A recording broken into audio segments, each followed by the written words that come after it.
Most architecture students don't struggle with software, they struggle with ideas. So, how do we actually create an innovative architectural concept? A concept is not just a shape, it's not a cool form or something that looks good on Pinterest. Concept is the core idea behind your design. It's the reason your building looks the way it does and works the way it works.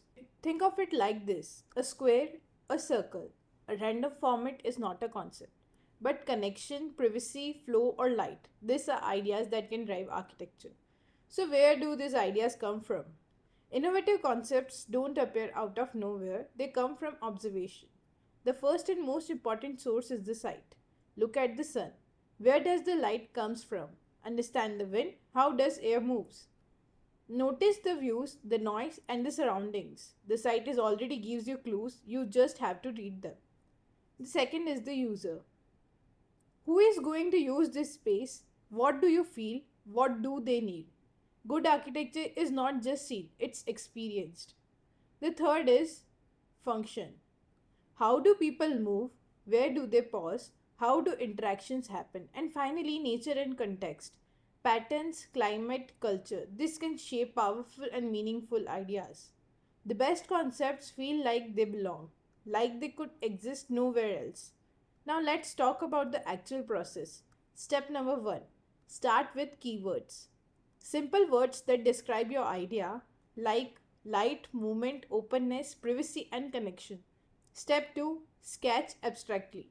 Don't draw buildings yet, just lines, shapes, and the arrows. Try to represent the feeling of your idea. Think like an artist here, not an engineer. Step number 3: develop the form. Now start turning those sketches into massing. Keep it simple, don't over design. And step number 4: test and refine. Ask yourself, does this actually reflect my concept? Does it solve the problem? If not, go back and improve it. Let's look at real examples. Take Falling Water by Frank Lloyd Wright. The concept was simple: living with nature. Not next to it, not above it, but within it. That idea shaped everything: the materials, the form, and the experience. Or the Heather Olivier Center by Zaha Hadid. The concept was fluidity and movement. That's why there are no sharp edges, no rigid forms. Everything flows inside and outside. Now, here are some common mistakes you should avoid. Don't copy designs from Pinterest. Don't start directly in software. Don't ignore the site and don't overcomplicate your idea. If you cannot explain your concept in one clear sentence, it's not strong enough yet. So, how do you get better at this? Practice daily. Sketch one concept every day, even if it's small. Observe buildings around you. Try to redesign spaces in your mind. Great architects don't wait for ideas, they train themselves to generate them.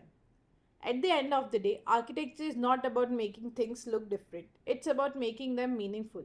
Start with a strong idea, and everything else will follow. If you have a project in mind, comment it below and I will help you develop the concept. And if you want to master architecture step by step, make sure you follow along.